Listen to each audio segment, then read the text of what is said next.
amigos, qué gusto que nos acompañe, como siempre, un verdadero placer. A estas alturas queda claro que la actividad económica no va a cerrar el año en la mejor circunstancia. Tampoco el 2023, a la vuelta de la esquina, pinta bien, sobre todo porque la economía de Estados Unidos podría estar en recesión. De ser así, nos va a impactar porque vía nuestras exportaciones dicho mercado es un importante motor. Además está la presión de la inflación, el crédito más caro y una inversión que no levanta. Y bueno, esta noche nos va a acompañar Gabriela Siller, directora de Análisis Económico de Banco Base. ¿Qué tanto se frenará la actividad en 2023? ¿Qué horizonte hay para la inflación y las tasas de interés? Los invito a que nos acompañe, a todos nos conviene saber cuál es la perspectiva. Hola Gaby, muchísimas gracias como siempre, muy buenas noches. Pues Gaby, se nos está terminando el año, el entorno económico ha sido complicado. ¿Cómo sientes que pueda cerrar el año? ¿Cómo cerraremos el año? Ya viene el cierre del año en la Navidad. ¿Cómo sientes que está el entorno? ¿Cómo cierra la economía, Gaby? Buenas noches. Hola, buenas noches, Alberto. Me da mucho gusto saludarte. Bueno, pues la economía mexicana ha crecido un poco más de lo que se estimaba al inicio del año. Y bueno, pues creemos que cerrará con un crecimiento entre 2.4 a 2.75%, impulsada sobre todo por el sector externo, las exportaciones, la inversión extranjera directa por el nearshoring y bueno, pues también las remesas que llegan del exterior. Para el siguiente año esperamos una desaceleración económica, sobre todo pensando que Estados Unidos pudiera caer en una leve recesión y con esto el PIB de México pudiera crecer solamente 1.6%. Y fíjate que además, o bueno, aparte, perdón, que este año estamos viendo un crecimiento mayor a lo estimado, como quiera, México no ha terminado de recuperarse de la crisis del 2020.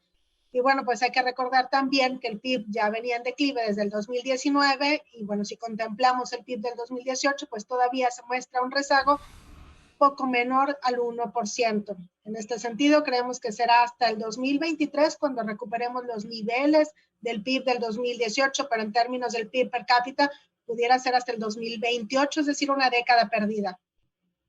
Ahora, Gaby, hablabas del 2023 y pues un motor importantísimo para nosotros es la economía de los Estados Unidos. ¿Para cuándo ves esa caída, la caída más importante en la economía de los Estados Unidos? ¿Será en el primero, segundo, tercer trimestre? ¿Para cuándo se ve esa ligera recesión? Segundo y tercer trimestre, sobre todo marcado por los incrementos en la tasa de interés de la Reserva Federal, que generan pues un menor ingreso disponible para las familias que no han podido ajustarse, porque también al inicio de este año no se veía una Fed tan agresiva.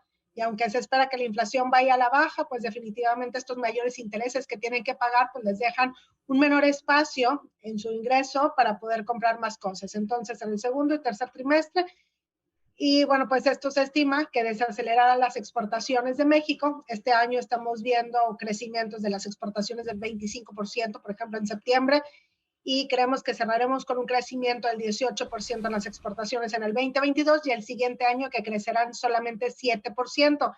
Esto es, si Estados Unidos cae en una recesión leve, no necesariamente se va a ver reflejado en una recesión en México, pero si la recesión es moderada o fuerte, pues obviamente ya generará una contracción en las exportaciones y una contracción en el PIB de México.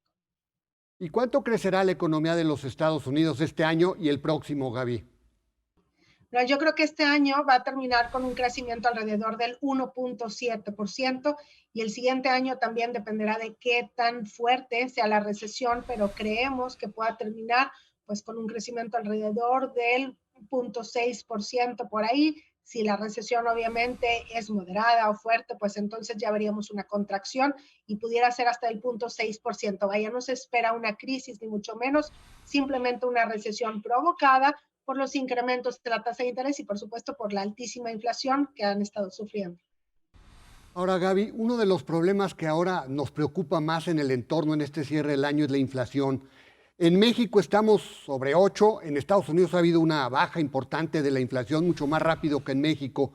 ¿Cómo ves ese proceso inflacionario para el cierre del año y para el próximo año en México y en Estados Unidos? Fíjate que en el caso de Estados Unidos ya llevan 4 meses consecutivos con la inflación a la baja y además la subyacente, que tú sabes que es la que determina la trayectoria de la inflación general en el largo plazo, también ya ha empezado a disminuir, por lo que podría decirse que ya se ve una luz al final del camino. Con esto, bueno, pues se espera que ya el siguiente año, a finales del siguiente año, en Estados Unidos vean una inflación alrededor del 3.8%, todavía fuera de la meta inflacionaria de la Reserva Federal, pero ya disminuyendo significativamente desde el 9.1% que alcanzaron este año en junio. Y bueno, para el caso de México, la inflación es un poco más renuente para bajar. Yo creo que esto tiene que ver con el recuerdo, ¿no?, de aquellas épocas inflacionarias de la década de 1980. Y creemos que en México la inflación pudiera terminar en un nivel alrededor del 8.8% este año, pero fíjate, algo bien relevante es que ha estado disminuyendo el precio del gas LP, esa es una tarifa del gobierno y como que el gobierno está haciendo un esfuerzo porque el dato de la inflación se vea mejor y entonces si lo sigue bajando el precio del gas LP, que bueno, se llega a generar cierta escasez, pues la inflación sí pudiera terminar a lo mejor en niveles ligeramente por debajo del 8%. Para el siguiente año creemos que la inflación cerrará en México en un nivel de 5.1%, sobre todo porque si hay una desaceleración económica, pues también la menor demanda ayudará y bueno, pues los incrementos en la tasa de interés, por supuesto que también, que siempre se genera como un efecto rezago y que creemos que será hasta el siguiente año cuando se vean ya de manera más efectiva. Pero si hablamos de la meta del Banco de México es del 3%, creemos que será hasta el 2024 cuando se pueda regresar a ese objetivo de inflación.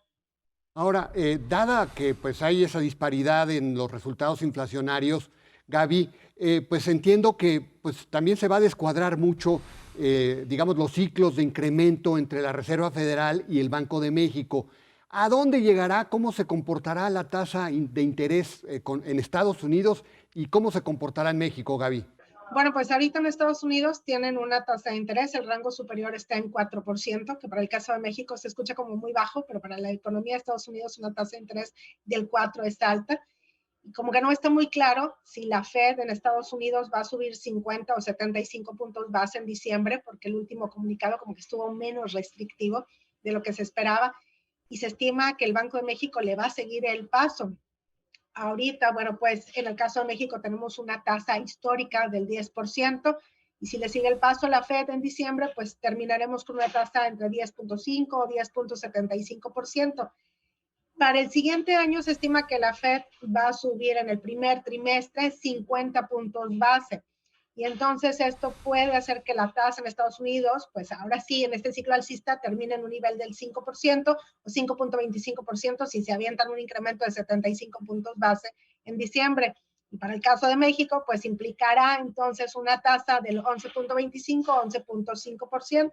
Creemos que el Banco de México le va a seguir el paso a la Fed porque desacoplarse de este ciclo alcista le podría costar mucho al tipo de cambio. Hemos visto otras economías, no sé, por ejemplo, Japón, la zona del euro, donde no le siguen el paso a la Reserva Federal y entonces las divisas muestran una rápida depreciación.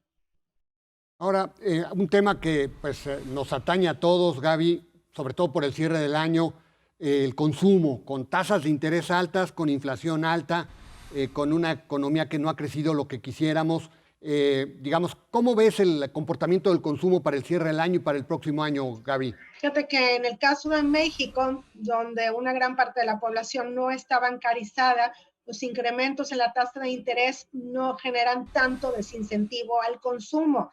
Más bien, el consumo en México ha estado apoyado por las remesas que llegan del exterior, pero esas remesas pues seguramente se van a desacelerar precisamente por el deterioro del mercado laboral, que empieza a mostrar cierto deterioro en Estados Unidos. Y bueno, creemos que este año vamos a terminar con un crecimiento en el consumo de México alrededor del 6%. Ya a partir de mayo se ve como un estancamiento precisamente en el crecimiento del consumo, y para el siguiente año creemos que el consumo crecerá alrededor solamente de 1.65% al 2%, y precisamente esto se verá reflejado también en el crecimiento económico de nuestro país. La inversión ha sido uno de los talones de Aquiles, Gaby, desde que arrancó la actual administración por el tema de las políticas públicas. ¿Qué tanto mejorará el ritmo de la inversión el próximo año? Fíjate que más bien se espera una desaceleración económica en términos de la inversión. Llama mucho la atención la inversión fija bruta, como tú bien mencionas, más bien ha sido un freno para la economía y se supone que tendría que ser el motor interno de crecimiento. Y bueno, pues la inversión fija ya terminó de recuperarse de los niveles que tenía previo a la crisis del coronavirus, pero todavía se encuentra 11% por debajo de los niveles máximos históricos alcanzados en julio del 2018. Para el siguiente año creemos que también se desacelerará creciendo a lo mejor nada más alrededor del 3%. Y algo bien importante, Alberto, es que a mí me llama mucho la atención que, bueno, pues la inversión fija bruta me ha mostrado de un efecto rebote, pero todavía está muy por debajo de los niveles máximos históricos. Pero por otro lado, si vemos los datos de inversión extranjera directa, ahí también se muestra lo que los mexicanos están invirtiendo en el exterior. Y entonces con esto, desafortunadamente, creemos que la inversión fija bruta va a seguir creciendo, pero a paso muy lento, y probablemente pudiera ser hasta el 2025, 2026, cuando recuperemos los niveles que teníamos en el 2018. Y el empleo, Gaby, ¿cómo sientes el empleo? Qué tan bueno va a ser la generación de empleos formales y en este año y el próximo? Fíjate que en términos de la creación de empleo hemos visto muy buenos datos en los registros del IMSS, inclusive también en todo el universo del empleo que se captura en la Encuesta Nacional de Ocupación y Empleo del INEGI, y ya recuperamos los niveles precrisis, pero ojo, esto no significa que estamos en un nivel óptimo en el mercado laboral, porque el 55% de los ocupados en México están en la informalidad y casi 8% están en la subocupación, es decir, que necesitan un segundo empleo para que les alcance. Esto también es consistente con lo que muestra el Coneval, de que el 38% de los trabajadores en México no alcanzan a comprar una canasta alimentaria básica con su ingreso. Y bueno, pues si regresamos a los datos del ENOE, significa que entre los subocupados, la informalidad, casi 63% de los ocupados están en una situación laboral desfavorable. Entonces, falta mucho todavía. Te digo, ya recuperamos los datos precrisis, pero estamos lejos de tener un mercado laboral en óptimas condiciones. Bueno, pues ahí están los datos, el panorama, el horizonte. Muchísimas gracias, Gaby. Te agradezco muchísimo el que siempre nos das la oportunidad de platicar contigo. Pues ahí está el panorama del cierre del año y el 2023 en términos muy generales. Una economía mexicana pues que ha mejorado un poquito hacia el cierre del año, pero con grandes desafíos en función de lo que está sucediendo en la economía de los Estados Unidos. Gaby, como siempre, muchísimas gracias y muy buenas noches. Gracias a ti, Alberto. Buenas noches. Un abrazo, hasta luego, Gaby. Sí, lamentablemente este 2023 no pinta tan bien como quisiéramos, máxime que nuestra economía ni siquiera logra superar el impacto que significó la pandemia.